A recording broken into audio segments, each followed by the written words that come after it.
¿quiénes de ustedes ven a una mujer anciana? A ver, levanten la mano. ¿Sí? Muy bien. ¿Quiénes de ustedes, a diferencia del primer grupo, logró ver a una mujer joven? Ya, muy bien.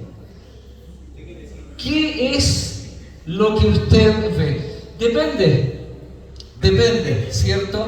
De la óptica, depende del perfil con que usted lo está viendo. Es efectivamente una mujer anciana, pero también es una mujer joven que mira hacia la distancia. Pero repito, depende de lo que usted quiera ver, depende de la óptica. Lucas capítulo 15, versículo 3 al 7, lo que hemos estado estudiando desde ayer, la parábola de la oveja perdida.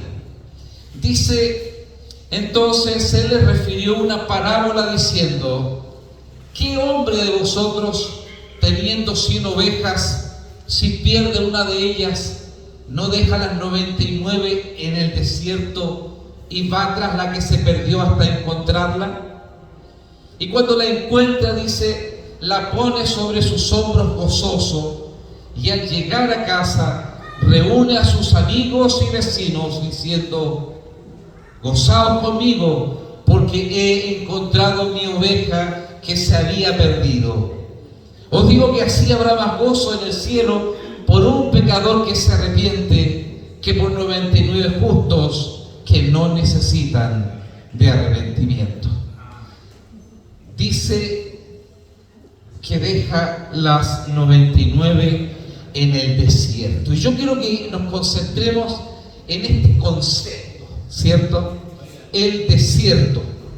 Lo que ustedes ven a mis espaldas es una imagen de lo que es conocido como el desierto más seco del mundo. ¿Saben dónde está o no?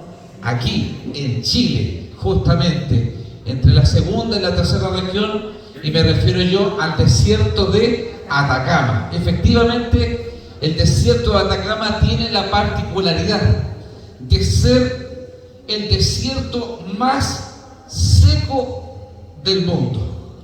Hay evidencias que han mostrado que no ha llovido allí en siglos, no ha caído una sola gota de agua. Increíblemente es así. Para nuestros hermanos extranjeros les invito a conocer el desierto de Atacama. Yo tuve la oportunidad una vez de conocerlo y es como caminar en el planeta Marte. Es impresionante el sequedal porque no se ve absolutamente nada verde, el desierto.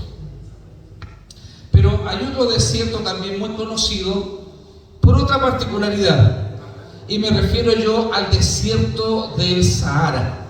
El desierto del Sahara, si bien es cierto, no es el más seco del mundo. El desierto del Sahara tiene la particularidad de ser, eso sí, el más caluroso del mundo, ¿cierto? Se calcula o se han evidenciado incluso que en momentos de mucho calor la temperatura ha ascendido incluso hasta los 60 grados centígrados. Es impresionante el calor. Ahora, tanto en la primera imagen como en la segunda, ambos desiertos, cuando yo les hablo a ustedes del desierto, evidentemente para nosotros, cierto, esto viene a ser o viene a tener como una especie de connotación negativa, porque claro, en el desierto mayormente no hay vida, no hay plantas, no hay agua. Puede que haya algunos seres vivos, sabemos muy bien, algunos insectos, algunas serpientes, algunos lagartos podría ser, pero mayormente no hay vida. Nadie, ¿cierto?, en sus cabales quisiera ir a vivir al desierto, al menos en estas condiciones. De hecho, muy poca gente opta por vivir en un lugar así, porque si usted quisiera construir su casa en el futuro y usted soñara con una parcela, este sería el último lugar que usted pensaría en construir, ¿cierto? El desierto. Efectivamente, tiene el desierto una connotación negativa. Pero cuando vamos a la Biblia, nos damos cuenta de que hay en ella otra óptica acerca del desierto.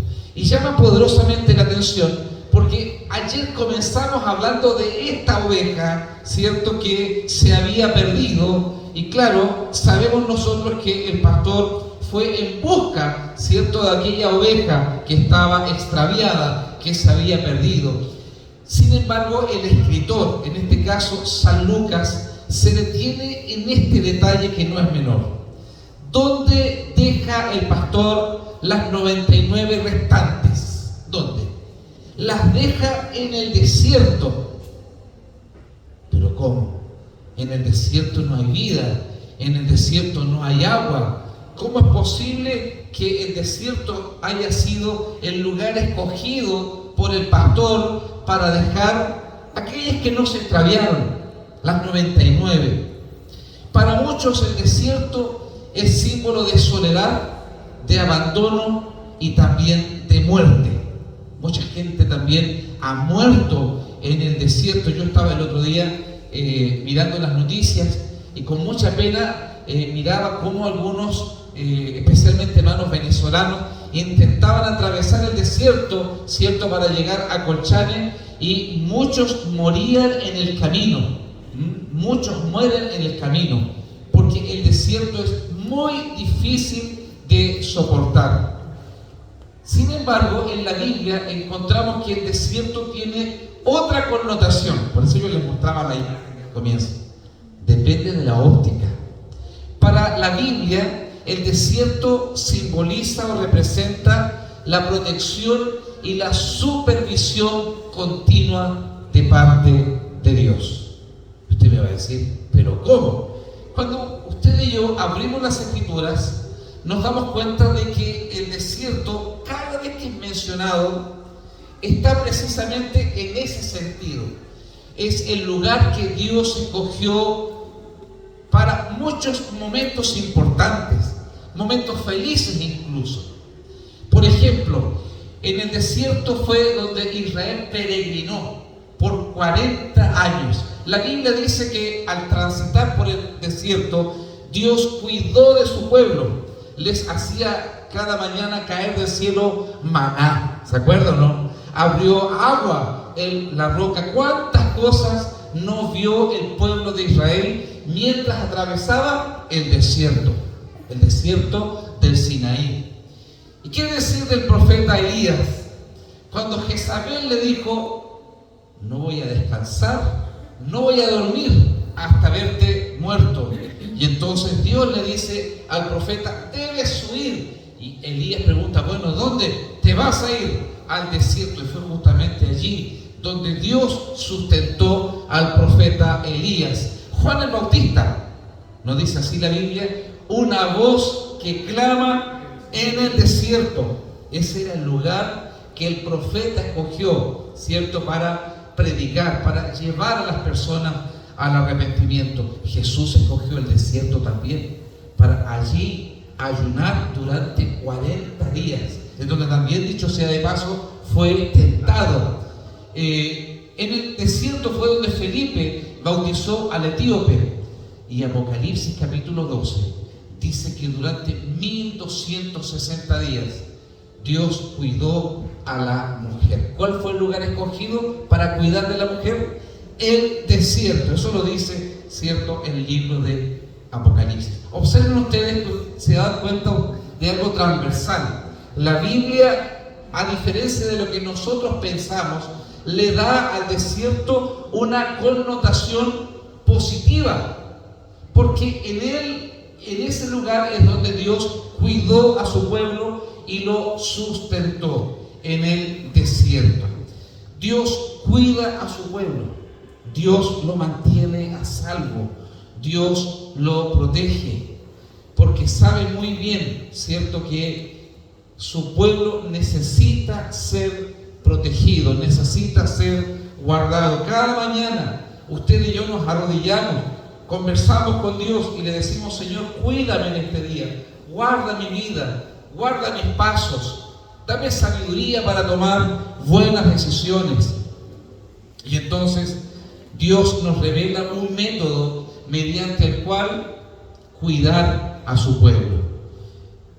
Y hablamos de los 10 mandamientos. Los 10 mandamientos son el método que Dios tiene para protegernos de los peligros que rodean nuestra vida. ¿Cómo así? Es interesante porque los 10 mandamientos han sido dados precisamente para cuidarnos.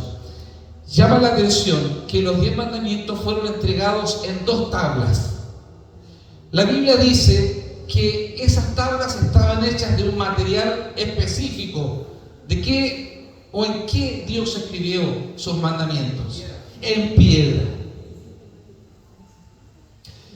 Yo a veces he pensado, ¿por qué escogió la piedra? Pudo haberlas escrito en tablas de madera, ¿cierto? Pudo haberlas escrito en papiro, que era muy común en esa época también. O incluso pudo haberlas escrito en pieles de animales, porque también se usaba la piel de los animales. Pero no, a diferencia de eso, Dios escoge la piedra.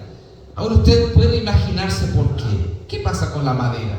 ¿Qué pasa con la piel de los animales? ¿Qué pasa con el papiro? Se desgastan.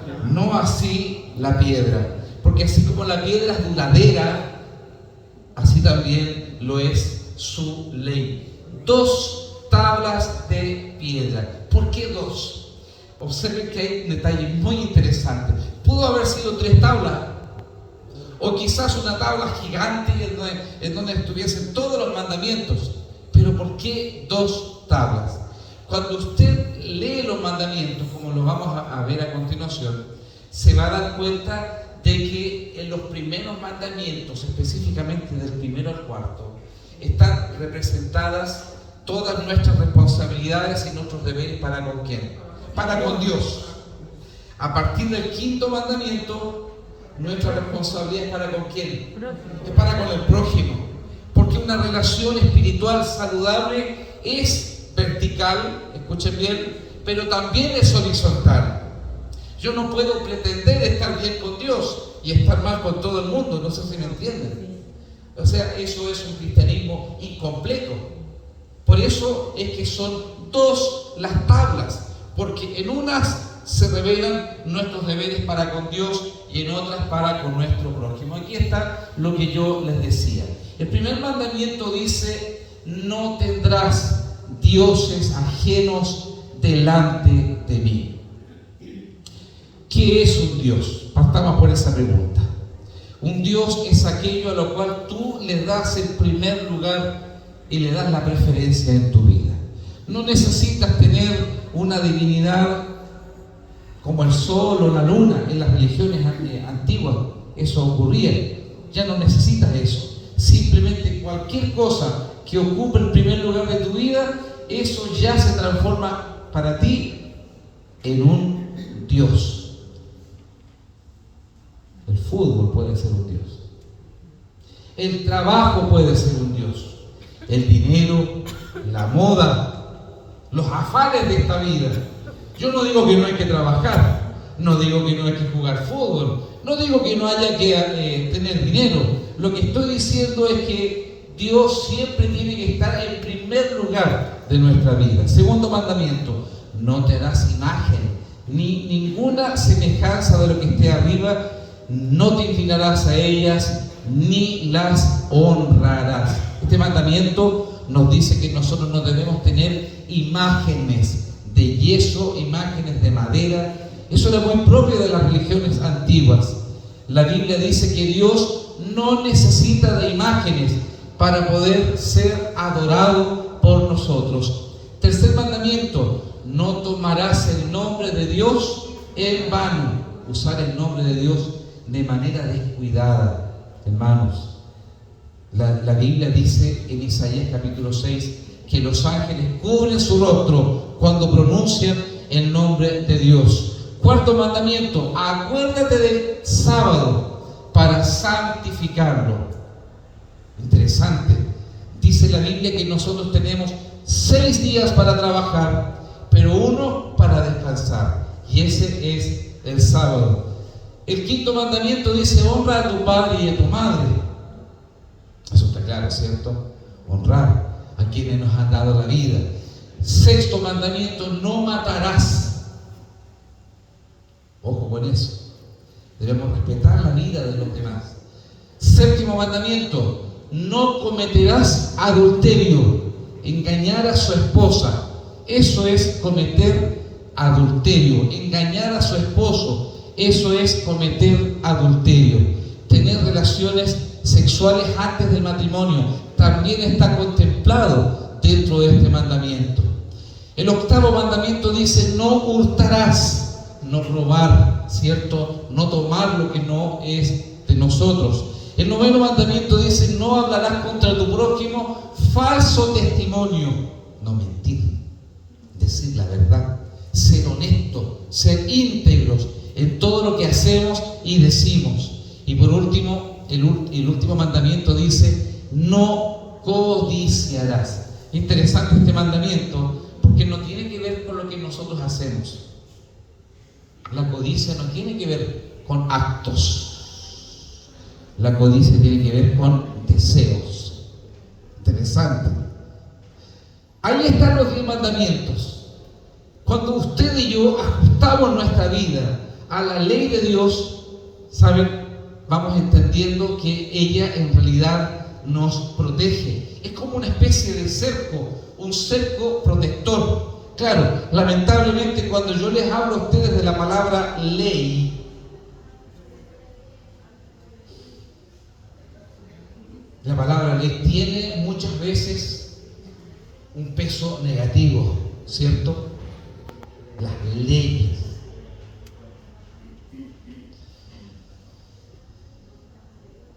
Pero ustedes saben que si no hubiese leyes, ¿qué pasaría? ¿Se imaginan ustedes la naturaleza no tuviese leyes?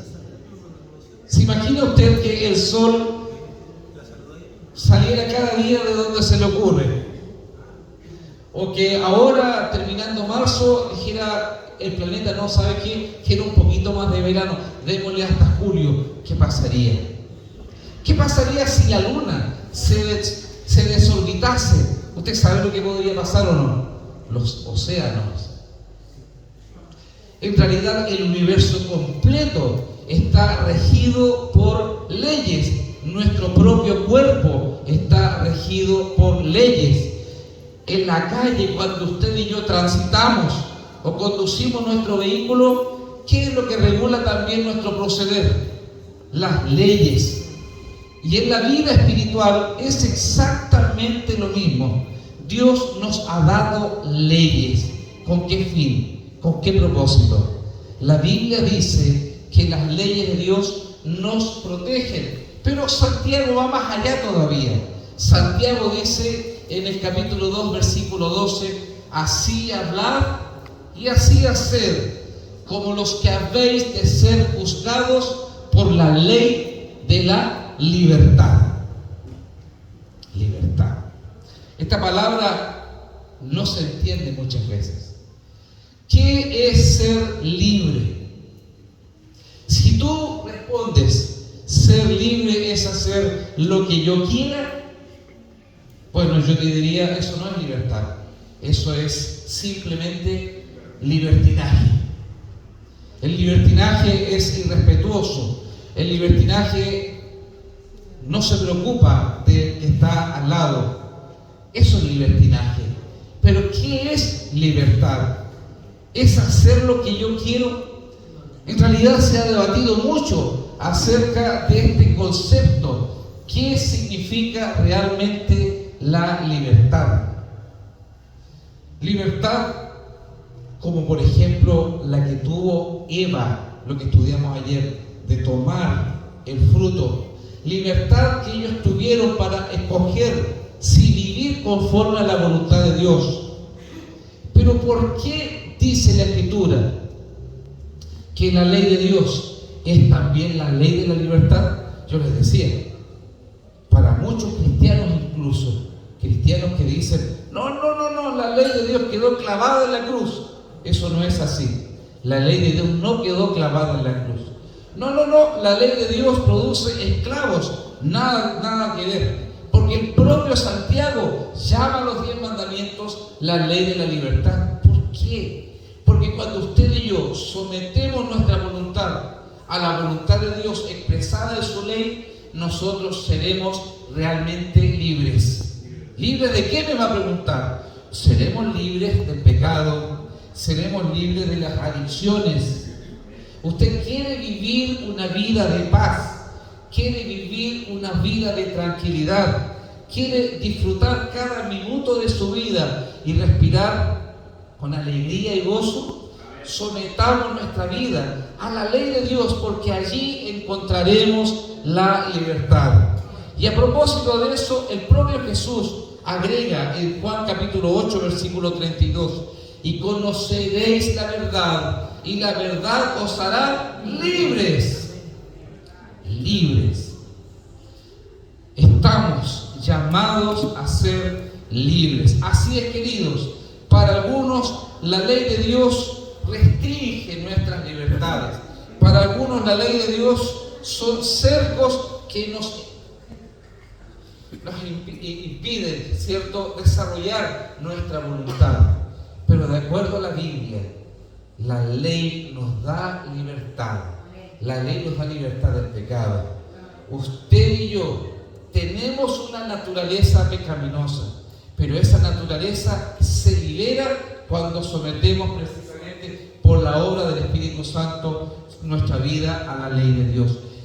Cristo quiere hacer de nosotros criaturas libres, no libertinas, sino libres. Conoceréis la verdad y la verdad os hará libres. Dios quiere cuidarnos y necesitamos tomar buenas decisiones. ¿Cuidarnos de qué? ¿Saben? Estaba leyendo un informe de la OMS que arrojó que Chile es el país en donde la enfermedad del SIDA ha crecido de manera abundante. Esto no va a salir en la televisión. Incluso Chile ha superado los niveles de África. Hoy el SIDA es una epidemia a nivel mundial, pero en Chile ha crecido más que en ninguna parte del mundo. ¿Y saben ustedes específicamente dónde, no? Aquí en la quinta región. Increíble. ¿Por qué? Porque las personas no han entendido realmente qué significa ser libres. Ser libres es vivir de acuerdo a la voluntad de Dios. Cuando nosotros nos aferramos de esa promesa, no me apague la música, hermano, por favor. Estaba haciendo llamado. Cuando nosotros nos aferramos de la voluntad de Dios, cuando nosotros abrazamos su voluntad, entendemos realmente, como les decía, lo que es ser libres. Dios dejó las 99 en el desierto, en el lugar que Él escogió para cuidarles, para cuidarnos. Hace un tiempo atrás me tocó recibir en la iglesia y bautizar a un hombre que tenía SIDA. Cuando su esposa se enteró del SIDA, de la enfermedad, lo dejó. Sus hijos lo abandonaron y vivía en una pieza, en un cuarto solo. Comenzamos a visitarlo, comenzamos a estudiar la Biblia con él y él entregó su vida a Jesús. ¿Saben? El día de su bautismo, el día que él bajó a las aguas del bautismo y salió, él me abrazó y ¿saben lo que me dijo? Pastor, me gustaría volver el tiempo tiempo atrás. ¿Cómo me gustaría volver el tiempo atrás? No hubiese perdido a mi familia, no habría perdido a mi esposa, no habría perdido a mis hijos. Pero lamentablemente ya es tarde, y efectivamente en ese sentido era tarde para él, pero no era tarde para su salvación. Él entregó su vida a Jesús y hasta hoy se ha mantenido en este camino. Probablemente todos los que estamos aquí no tenemos ese problema, pero podemos cometer errores graves en nuestra vida. Errores tan graves que a veces nosotros nos podemos arrepentir. Pero cuando ya los hemos cometido, déjame decirte que no hay oportunidad de volver el tiempo atrás. Debemos tomar decisiones prudentes en el día a día. Debemos aferrarnos de las promesas de Dios y debemos decirle: Señor, conduce mi vida día a día, conduce mi vida minuto a minuto. Llévame al desierto, Señor, protégeme. Querido Padre, aquí estamos junto a mis amigos, junto a mis hermanos. Hemos abierto tu palabra, hemos meditado y nos damos cuenta de que tú nos cuidas, que tu ley dada allí en el Sinaí nos protege de los peligros y no solamente nos hace libres, sino también victoriosos y plenamente felices mientras peregrinamos por el desierto de esta vida. Padre, ayúdanos a serte fieles, ayúdanos a ser obedientes, en el nombre de Jesús.